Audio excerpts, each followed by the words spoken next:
participants march against sexual assault and harassment at the Me Too march in the Hollywood section of Los Angeles on November 12, 2017. Photo, Damien Dobot-Ganes/AP. Mike Pence is starting to look really wise. You may recall that in March the Washington Post profiled the wife of the vice president.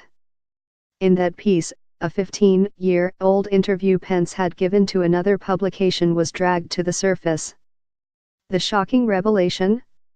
The vice president apparently has a rule that he never eats alone with a woman, other than Karen, his wife, and doesn't go to events serving alcohol without her by his side.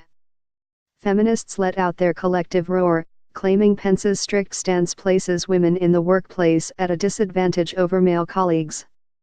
And plenty of liberals wasted no time in mocking him for this somewhat puritanical view.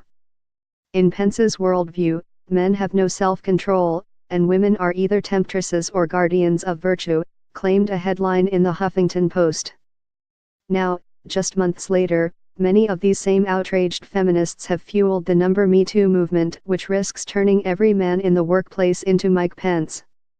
Me Too started this fall with a mission to bring women together in their shared experience of sexual harassment and abuse, and many powerful men have lost their jobs and reputations, some deservedly so. Some, not so much.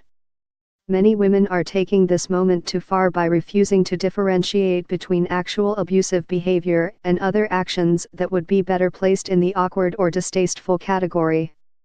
Women jumped all over actor Matt Damon when he tried to make such a distinction in a recent interview. All men who currently have jobs must be terrified.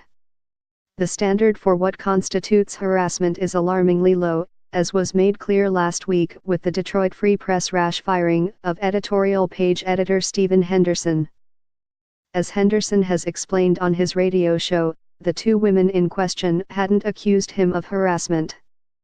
But the company's zero-tolerance policy didn't care about the facts. The implications are huge.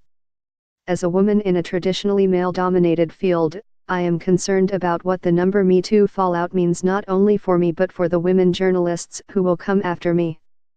Men, the smart ones anyway, are going to be scared to death of interacting with their female counterparts, for fear of their actions getting misconstrued.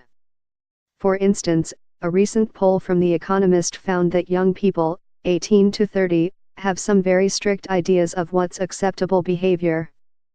In the U.S., about 1/3 believe it's sexual harassment for a non-partner to compliment a woman's appearance. Similarly, 25% think it's always or usually harassment if a man asks a woman out for a drink. Wow, no wonder an October poll by the Wall Street Journal and NBC News found that all the news about Me Too has made nearly half of men think about their interactions with the opposite sex. A lot of men are poring over their past encounters, extremely worried that some comment or gesture will get them fired even if it was consensual or happened decades ago. I've heard from a former colleague who had some concerns, he didn't need to, about our interaction.